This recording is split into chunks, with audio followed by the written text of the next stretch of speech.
Hello and welcome. This is Faceless Opinion, the Harbinger. Welcome you back to Skyrim Month, the series where I go over Skyrim-related topics throughout the entire month of November. Now, when it comes to companions, I think they're okay. This group of warriors who go around Skyrim doing odd jobs, trying to collect the shards of a legendary weapon, as well as dealing with their archenemies, the Silver Hand. Throw in some werewolf shenanigans into the mix, and you have yourself quite an interesting and fun little adventure. Comparing the companion's questline to the others, I would say that it is alright. There's a fair share of action and introduces some cool aspects, the werewolf transformation being the biggest thing. When it comes to its story, that is where I think it's at its weakest, mainly because it's not very structured. You can break it down into three parts: collecting the fragments of werewolf, the fight against the Silver Hand, and the subject of lycanthropy. Now tell me, which of these story beats is the main one? Because I'm having a hard time trying to figure it out. It flip-flops between them non-stop until the end of the questline, where you end up becoming the Harbinger, the de facto leader of the companions, which personally I don't believe that you should become in charge of. Now, who do I think should be the leader of the group? Easy. No one. The companions themselves say that they don't have a quote-unquote leader. Obviously, you are going to need somebody to oversee the logistics aspect, so I would just say have the members of the circle do that, function like a council of sort. But that's neither here nor there. Let's refocus on the story. What is the significance in collecting the fragments of werewolf? Yes, it is a solid weapon that holds a lot of importance in the history of the companions. It was used by Ysgramor himself when he arrived in Tamriel with the 500 companions. Not to mention, it is used to unlock his tomb. But like I said, why are they collecting them? The only time it becomes relevant is during the last quest, Glory of the Dead. Answer me this: if Kodlak never died, what would they do with the axe then? Not like there is anything noteworthy in Ysgramor's tomb. It is used to further the lycanthropy side of the story, not the companions part of it. Lycanthropy and Silver Hand parts of the story intersect quite often to where you could consider them the same, but I wouldn't. When it comes to the lycanthropy part of it, the only thing of note would be that you gain access to the werewolf transformation, and you learn how the companions came in contact with this power. When it comes to how the members view the beast blood is something that I will talk about a little later in the video, so let's put a pin in that. Then we get to the Silver Hand, who would be the pseudo-villain of the story. Not really. The Silver Hand is just there, and we don't really know much about them, and in all honesty, I don't really consider them to be that bad. Hear me out on this. Their main goal is to kill werewolves. That's it. And we all know that werewolves are dangerous. Remember Sinding? Think of them like the Dawn Guard, but instead of hunting vampires, they hunt werewolves. Think of it like this: if you're a werewolf hunter and you found out that the biggest warrior group in the province partake in lycanthropy, you would probably do whatever it takes to get rid of them. The Silver Hand had potential, but they really fell flat. They had unique weapons, silver swords, which are effective against undead and lycanthropes, but they look like generic bandits.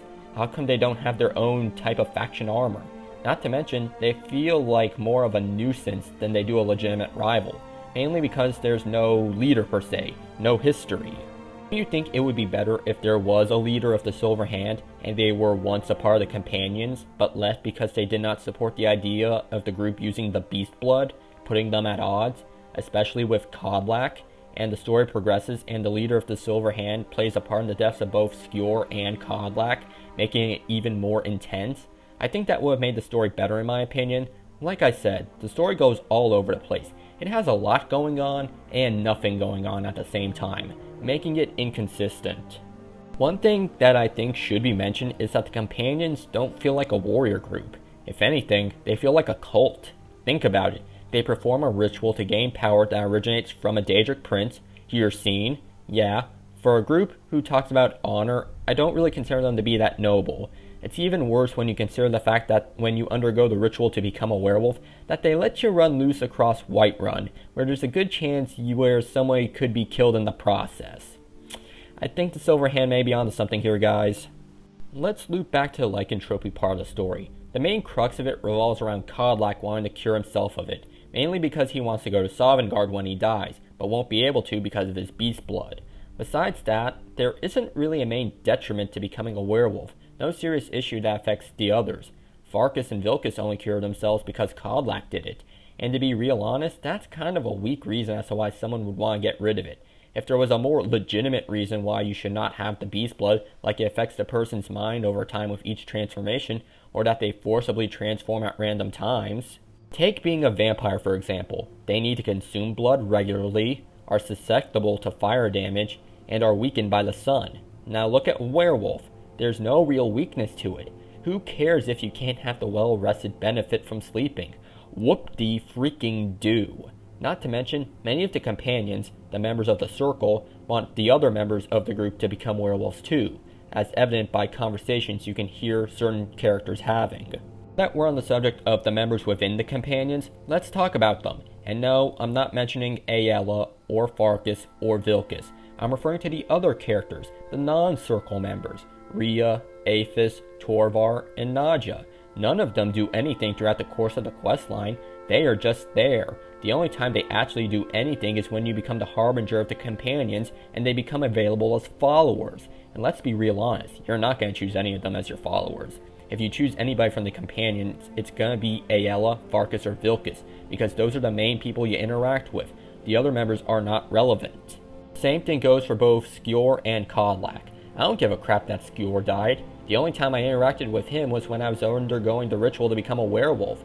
While for Kodlak, I do like him, but he doesn't have that much presence until the end, which is a shame because I think all those characters could have done more in the grand scheme of things.